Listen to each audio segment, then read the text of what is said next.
Hey fam, what's up, what's up, what's up? This is Robert Antine here, robertantine.com, coming to you with your no frills, the voice commentary from a singer. And this is it, family! Oh my God! It's the voice finale. Tonight, each contestant will sing 3 times a new cover, a duet with their coach, and a debut of an original song. And we kicked it off with TeamBlake, new cover by Kyla, Jade. She did With a Little Help from Our Friends by the Beatles. Interesting song choice from her as she sauntered up to the mic to thank those who helped her along the way. In song, I love the way she worked with her background singers and gave us little bursts of her upper range and those serious fall-off riffs. She does these high notes up in the heavens that are just impossible and makes them look and sound much less difficult than they are to execute. She looked like she was catching the Holy Ghost up there, getting into the music, and Kelly was right with her in the coach stand, just doing her thing.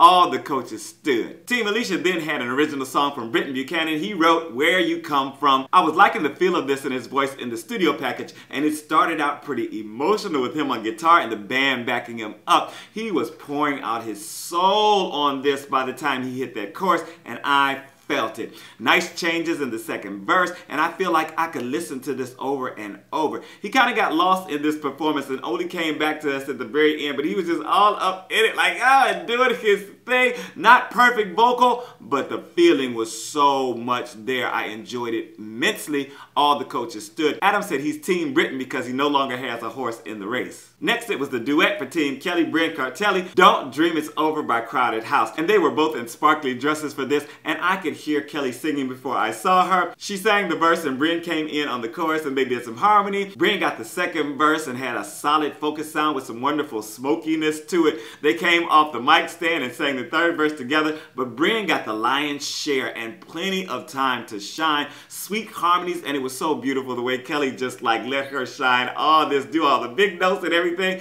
and just wonderfully supported her and harmonized with her. Very nice. TeamBlake next had a cover from Spensha. She did Merry Go Round by Kacey Musgraves, and this was pure and simple with the vocals far forward and her just telling the story. It felt like she could see this playing in her mind. It was just letting me know what she saw, and her voice had a marked bravado on the ends of each phrase. Very sad story, and I got every word and understood the heartbreak of these lives, and I never heard the song before. And if you've never seen me before, hey, even if you have seen me before, make sure to thumb up the commentary and let me know that you are watching it. It's like the last before the last, so please, please let me get a bunch of thumbs today. Make sure to share this. I thank you so much for watching. I thank you for commenting, and I thank you for your thumbs. TeamAlicia next did a duet with Britton, Buchanan. It was Wake Me Up by Avicii featuring Aloe, Blacc, and Alicia on piano with Britton on guitar facing each other. They slowed this down to start, and Britton took the lead with Alicia coming in on the second half of the first verse. She was actually a little shaky starting out while he was solid until opening the chorus. I loved when Alicia let loose with the big note. She was most solid in her upper range. Britton gave this his own little spin and got to wail away a little bit himself, but I didn't think it was like a really good fit for his voice. Alicia dedicated it to Avicii just before they pulled it back to close it out. I thought it was pretty good, but they seemed kind of tentative with each other, and I wouldn't be surprised if they said like, oh, we changed the song at the last minute or something. It felt like that to me. Next up was TeamBlake with an original song from Kyla, Jade. She did The Last Tear, and she was couched in fog for this with the piano on stage with her, but you could hear the rest of the band off stage. It started out sounding like an old school gospel anthem, and she was just beaming and enjoying herself singing this song, not really going off, but letting those notes just roll forth. The background singers were a nice touch when they came up, about 8 background singers, I guess, and this became even more of an anthem. Very sedate compared to her last few performances, but still beautiful and regal. TeamBlake next did a duet with Spensha, Tell Me About It by Tanya, and the mic took its time coming up for Spencer. It wasn't too far behind, but like she was 2 or 3 words in, and I could hear it coming up. But she was giving energy on the first verse, and Blake added a harmony on the chorus. I liked the little gospel riff she threw in before Blake took the second verse, and then she came in for more chorus harmony. This was kind of mid-tempo, mid-enjoyable for me. I think country fans would enjoy this type of thing, but I like the violin solo and Spensha throwing in all them gospel riffs, and she had so much energy up there without even doing too much movement. She she was just, you know, reacting and all that good stuff and singing her thing. I really enjoyed it. And the ending, it was like this 3 turnaround ending that she did with a gospel flavor, a gospel blues flavor. I really was enjoying that. TeamKelly next had an original from Brynn Cartelli called Walk This Way, written by Julia Michaels. And this is the second song that Julia Michaels has in the finale this season, because she had a song in the voice for Maddie Poppy. Just wanted to point that out. On stage, the guitar came in on that memorable riff, and Brynn was giving a little smoldering fire up there. This sounded good in her voice, and she had adopted a little extra sass in her vocal production.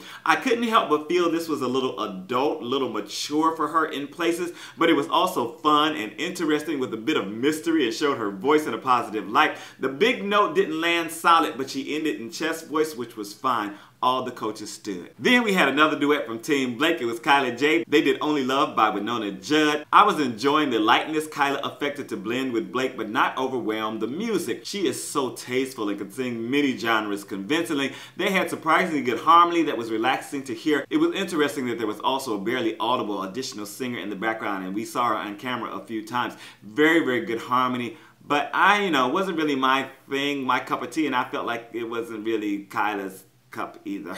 And then we got another cover from TeamAlicia's Britton Buchanan. He did Good Lovin' by the Rascals. Good Lovin'! We kicked it off with a killer drum riff and Britton dancing around like Austin Powers. Loved the background singers in striped suits, and he seemed to really be having fun, maniacally working the stage. This vocal was pretty solid, and he took a guitar solo after the piano solo. I always like a good call and response, and he was doing that. And he was swinging that guitar like he wanted to lose it before ending up on his knees for the ending. All the coaches stood, and this was enjoyable. Then we had an original from TeamBlake, Spensha Baker. She did Old Soul, and she was couched in purple fog when this started out. Really good beginning to the song, and she was totally invested in trying to get across the message. I just find her so believable to watch, and she takes me along for the ride, helping me to understand what she's singing about. And her sound has really grown on me as she's gained more confidence and shown more of the type of country she'd be tackling as an artist. And I really enjoyed this kind of a country soul gospel mix.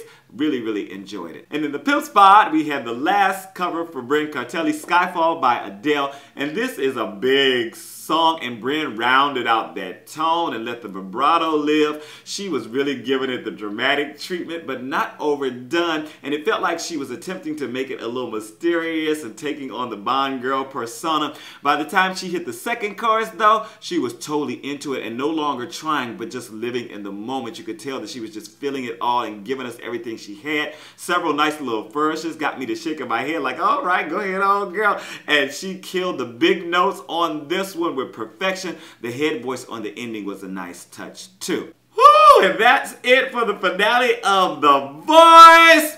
What do you think? Tell me down in the comments who was your favorite, but also let me know what was their not best performance from them tonight. I would like to know what you think and the reason why you would say it wasn't the best performance for them this evening. All right, this is Robert Anton, RobertAnton.com. I am out.